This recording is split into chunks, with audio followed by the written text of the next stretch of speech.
Olá, no vídeo de hoje vamos falar sobre os lidos e os assistidos do mês de maio e também do mês de junho. Acabei atrasando e trazendo tudo em um vídeo só. Portanto, o vídeo será dividido entre duas partes. A primeira é destinada às leituras e a segunda para os filmes. E a primeira leitura concluída, na verdade, já havia aparecido em partes por aqui, porque eu havia comentado com vocês sobre alguns contos que eu havia lido nesse livro, mas agora eu finalizei a leitura dele. E trata-se do livro The Lost Decade and Other Stories, do F. Scott Fitzgerald. Ele é o escritor de The Great Gatsby, um dos meus livros favoritos, talvez o meu livro favorito de língua inglesa, e ele também é o autor de O Curioso Caso de Benjamin Button, mas vamos focar aqui em The Lost Decade. Este é um livro de contos. Conforme vocês podem ver aqui pelo tamanho do livro, não é um livro que traz muitos contos assim. Temos aqui um livro de apenas 130 páginas e o Fitzgerald escreveu mais de 160 contos. Neste livro em questão nós temos 7 contos, e são contos que trazem uma atmosfera mais jovem, mais adolescente, o que para mim, leitora e fã de The Great Gatsby, foi assim um pouco chocante, porque é totalmente uma vibe diferente.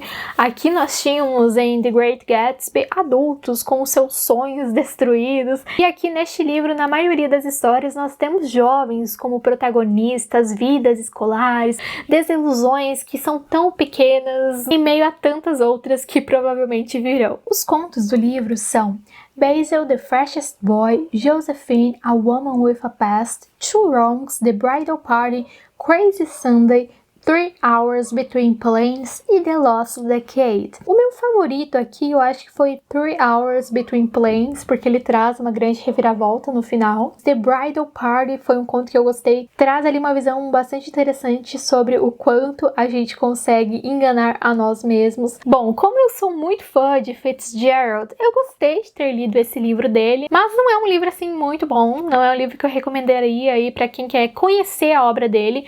Para quem quer conhecê-lo, eu diria para começar direto por The Great Gatsby, que é um livraço, ou então quem quer ler contos, né, pode ler outros contos. Eu recomendo muito O Curioso Caso de Benjamin Button e também o conto Bernice Corta o Cabelo. Nós temos esses dois contos neste livro daqui, que é uma edição que sai pela LPM Pocket, tem apenas 96 páginas. Eu acho que é uma alternativa bem melhor. Próxima leitura concluída finalmente, porque já apareceu aqui há alguns meses, foi o livro The ABC Murders, da Agatha Christie, e eu tenho lido várias coisas dela ultimamente, já venho lendo coisas dela há muito tempo, mas recentemente aumentei aí as minhas leituras de Agatha Christie, principalmente porque eu fui conhecer alguns lugares nos quais ela morou, onde ela nasceu, já trouxe vlogs aqui para o canal inclusive, e aí isso despertou um interesse maior em ler os seus livros. The ABC Murders é considerado por muitos leitores e fãs da autora como um dos seus melhores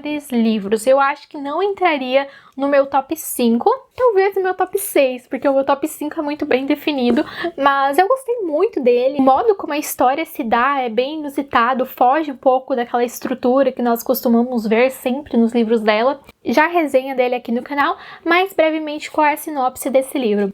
Um dia, Hercule Poirot recebe uma carta dizendo que um assassinato vai acontecer em Dover, na Inglaterra.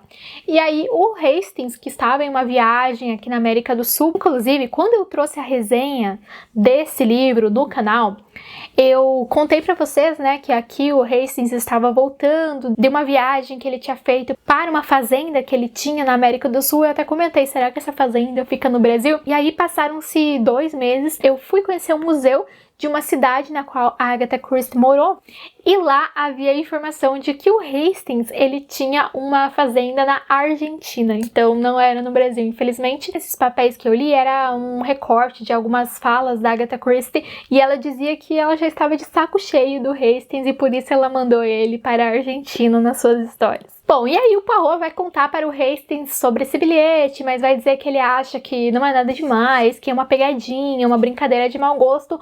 Porém, chega o dia em que o bilhete dizia que tal crime iria acontecer e o crime realmente acontece. Eles vão lá, tentam investigar, não conseguem descobrir nada, e aí passam-se alguns dias, mais um bilhete chega, avisando que um outro crime iria acontecer em um local que começava com a letra B. E aí o Poirot começa a fazer essa analogia. Já foi a letra A, agora a letra B, talvez o próximo será a letra C. É uma possibilidade bem forte, digamos assim, por causa do título do livro, né? Não é nenhum spoiler.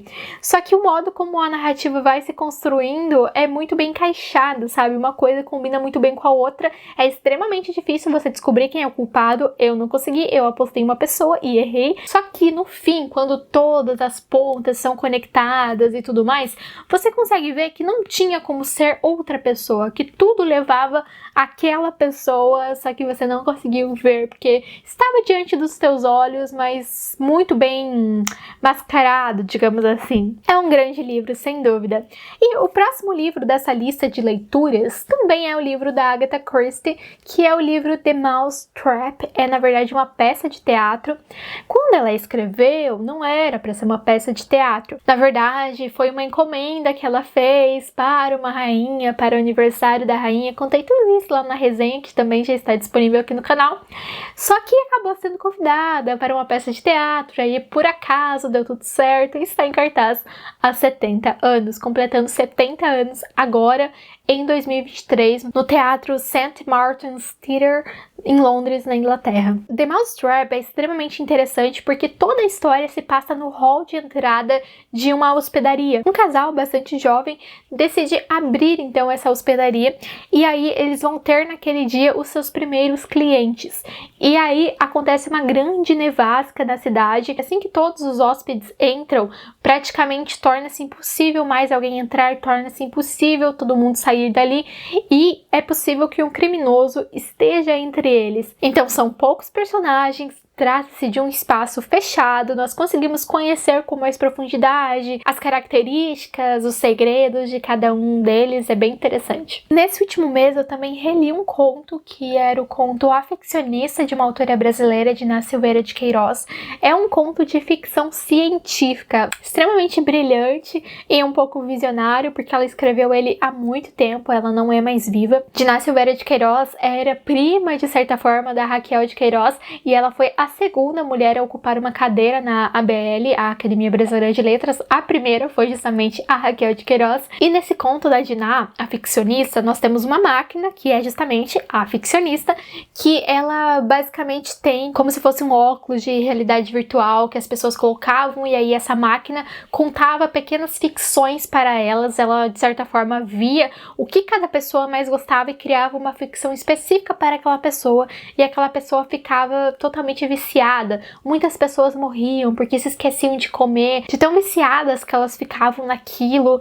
E olha só, quando ela escreve esse conto, não havia isso de realidade virtual, não havia nada disso. E aí os escritores também começam a perder os seus espaços, porque a ficcionista agora é capaz de criar narrativas, então para que escritores? E olha aí também o ChatGPT, que é uma inovação recente, mas a autora escreveu isso há muito tempo. E é interessante que ela mesma chamava os seus contos de literatura de antecipação, porque de certa forma ela tentava ali prever como seria o futuro da tecnologia nas suas histórias, e digamos que ela conseguiu. E aí, um livro que eu comecei, mas eu ainda não terminei, então portanto nós vamos conversar sobre ele no próximo vídeo de leituras do próximo mês, foi o Retrato de Dorian Gray, nessa edição belíssima da The Great Writers Library, que eu já mostrei aqui pra vocês em vários vídeos, e estou gostando bastante da escrita do Oscar Wilde. Sem dúvida, um escritor espetacular. Cada personagem é descrito, é apresentado com muita profundidade, principalmente o Lord Henry Wotton.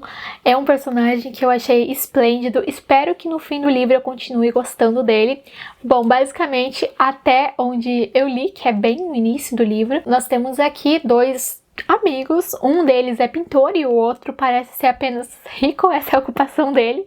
E aí esse pintor, ele conta para o amigo dele, para o Lord Henry, esse pintor chamado Basil, que ele está pintando um rapaz. E esse rapaz é justamente o Dorian Gray. E o Lord Henry, assim que ele conhece o Dorian Gray, ele entende o fascínio que o Basil tinha pelo Dorian Gray, porque ele é realmente um rapaz muito diferente, e ele também fica ali fascinado, mas Mas de certa forma, ele está mais interessado não em conhecer o Dorian Gray, mas em fazer com que o Dorian Gray o conheça e o admire. Digamos que as primeiras 100 páginas focam muito nisso. Mas vamos conversar melhor sobre esse livro no próximo mês, porque muita coisa ainda vai acontecer por aqui, com certeza. Essas foram as leituras do mês de maio e também do mês de junho, e agora vamos para os filmes que eu assisti.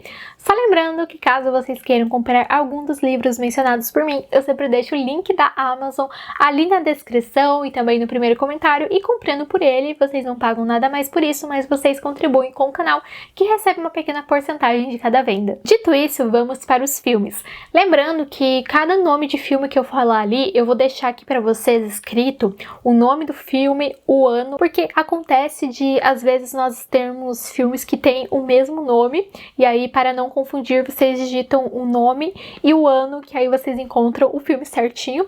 E vamos lá. O primeiro filme que eu vi foi Pulp Fiction, e muitas pessoas falam desse filme que é um de seus filmes favoritos, mas eu não gostei tanto assim do filme, não. E há muitos filmes assim mais cults, entre aspas, digamos assim, que eu já vi e eu gostei, mas esse daqui não se tornou um deles.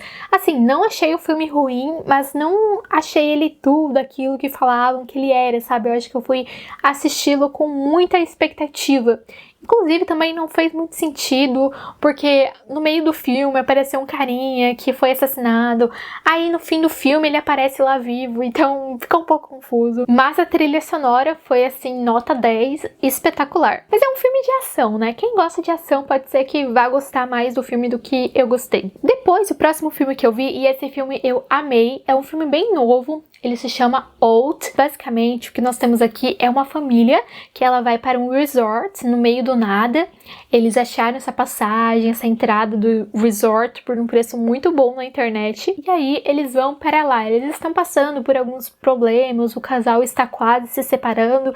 Seria provavelmente a última viagem de família.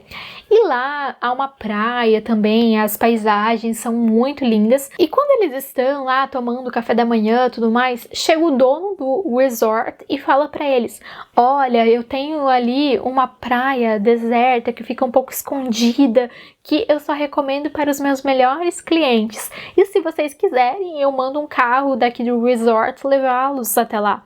E eles topam, obviamente. Só que chegando nessa praia, eles vão vendo que o tempo lá passa de uma forma diferente, que as pessoas lá envelhecem muito rápido. Só que qual que é o sentido de tudo isso? Você fica muito confuso ali, e aí você fica muito atento, porque você quer saber o que está acontecendo, e no final faz muito sentido. É um filme que eu não diria que ele traz um plot twist, mas ele traz vários. O próximo filme ao qual eu assisti foi o filme Best Seller. A história dele parecia ser muito boa, tinha uma boa premissa, mas também não achei tudo aquilo, não.